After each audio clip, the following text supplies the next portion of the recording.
స్వామియే శరణమయ్యప్ప.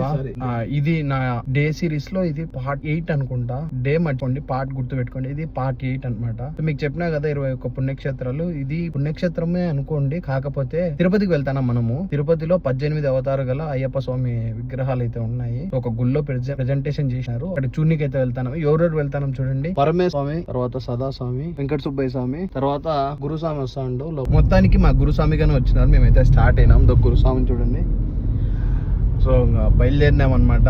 చెప్పినా కదా ఇందాక మీకు రూట్ నేమ్ చూపించి జర్నీనంతా కేవలం ఒక్క సెకండ్లో అక్కడ ఉన్నాం. సో వచ్చినాము. ఇది జీవకోన్ అనమాట. చెప్తా చూడండి, చూపిస్తాను. ఈ టెంపుల్ ఎక్కడుందంటే జీవలింగేశ్వర స్వామి ఐడియా ఉంది మీకు. ఆ టెంపుల్కి పక్కనే ఉంటుంది అనమాట ఈ టెంపుల్ అనేది. సో ఇది కంప్లీట్గా అయ్యప్ప స్వామి టెంపుల్. ఈ మీ కనపచ్చే స్వామి మీకు ఐడియా ఉన్నారు. సో ఆ స్వామి మాటలు మీరు వినండి. బ్రహ్మశ్రీ డాక్టర్ చంద్రమౌళి గురుస్వామి గారి యొక్క అధ్యయనంలో నిర్మించబడింది. ప్రపంచంలో ఎక్కడా లేదు ఇలాంటి ఒక దేవాలయం. మొదటి అవతారంగా 18 అవతారంలో ఇదే. రేపు 9వ తారీఖున ఎల్లుండి అనగా పూర్ణ పుష్కల మహాశాస్త్ర వారి జ్ఞాన మహోత్సవం ఉంటుంది. వ్యక్తిగతమైనటువంటి ఆహ్వానంగా బంధించి ఆమె స్వయంగా పిలవలేరు, ఈ మాధ్యమాల ద్వారా పిలుస్తారు.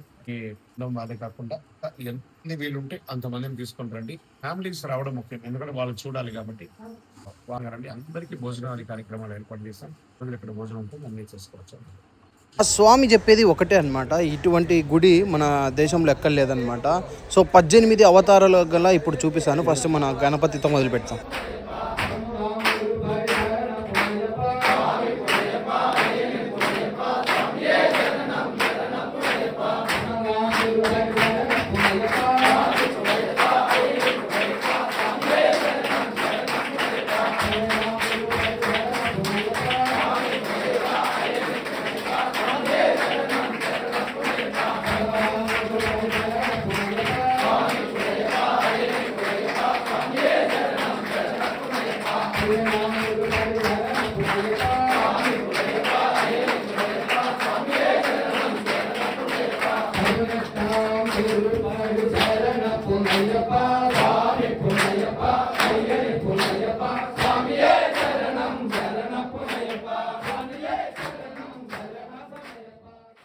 ఇదే అనమాట గుడి, జీవలింగేశ్వర స్వామి గుడి. ఆ లోపల పైన గుడి ఈ పక్కన ఉంటుంది.